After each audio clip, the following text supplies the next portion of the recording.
Hello बच्चों, स्वागत है आपका एक और क्लास में। जैसे कि हमने पिछली क्लास में एक एक नियम देखा था, प्रोडक्ट लॉ, गुणन नियम।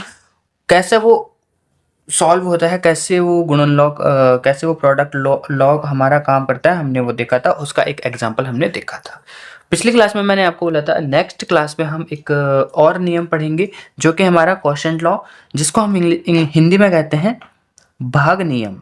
तो यहाँ पे अगर मैं इसको लिखूं QUO, अगर स्पेलिंग मिस्टेक हो तो इसमें थोड़ा आप करेक्शन कर लीजिएगा, ठीक है। क्वोशंट लॉ इसको बोलते हैं, और हिंदी में इसको बोलते हैं भाग नियम। अब यहाँ पे क्या होता है, जैसे कि ये मल्टीप्लाई आपका प्लस में बदला था, सेम इसमें उल्टा हो जाता है। जो हमारा भाग है, जो हमारे डिवाइड है, वो हमारा माइनस में चेंज हो जाता है। तो अब की बार यहाँ पे क्या होगा, एग्जाम्पल के लिए अगर मेरे पास एक लॉग है, बेस में कुछ भी हो सकता है, एंड सो ऑन, जो आप लिखना चाहे। और ऐसे ये डिवाइड के फॉर्म में होता है, ठीक है। डिवाइड के फॉर्म में होता है। इसको अगर मैं ओपन करूंगा तो ये हमेशा माइनस के फॉर्म में ओपन होगा। कैसे? लॉग ए, एक बार m, फिर माइनस, एक बार फिर log a, और एक बार n। तो इस प्रकार से ये ओपन होता है। तो इस टाइप के क्वेश्चन कहीं पे भी आपको दिखे तो सिंपली आपको इस प्रकार से उसको ओपन करना है, देन आपको सॉल्व करना है।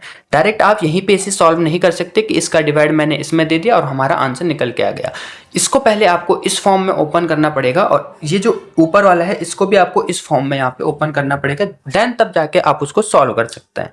अगर मैं एग्जाम्पल आपको दूं तो एग्जाम्पल कुछ इस प्रकार से आपके पास क्वेश्चन पूछा जा सकता है बच्चों। log a 1000 upon 10। अब अगर जिन बच्चों ने इस चैप्टर को नहीं पढ़ा होगा, ना ही समझा होगा, वो क्या करेंगे, वो डायरेक्ट इस जीरो से इस जीरो को काट के और डायरेक्ट सॉल्व कर देंगे कि इतनी वैल्यू आ गई हमारे लॉग की। या कुछ बच्चे डायरेक्ट मल्टीप्लाई कर लेंगे और बोल देंगे कि इतना हमारा आंसर आ गया। लेकिन हम आपको ऐसा नहीं करना है, आपको इसको ओपन करना है प्रॉपरली। आपको इसको ओपन करना है जो हमारा लॉ बोलता है, जो हमारा नियम बोलता है। तो हमारा नियम क्या बोलता है, एक बार लॉग ऊपर वाला यानी न्यूमरेटर, जिसको आप अंश बोलते हो, यानी 1000, फिर डिवाइड है तो माइनस आएगा, मल्टीप्लाई है तो प्लस आएगा।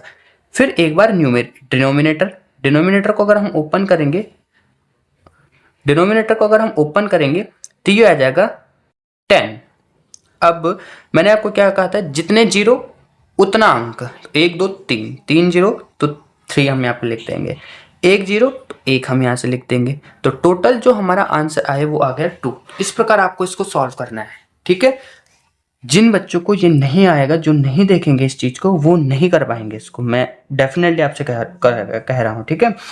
और ये हमारा क्वेश्चन लॉ है।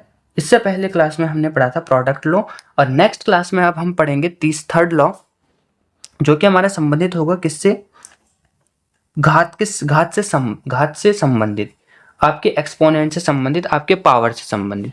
तो पावर लॉ हम उसको कह सकते हैं, घात नियम हम उसको कह सकते हैं। तो नेक्स्ट क्लास में हम उस नियम को जानेंगे। तब तक आप बने रहे हमारे चैनल यूकेटी पाठशाला में।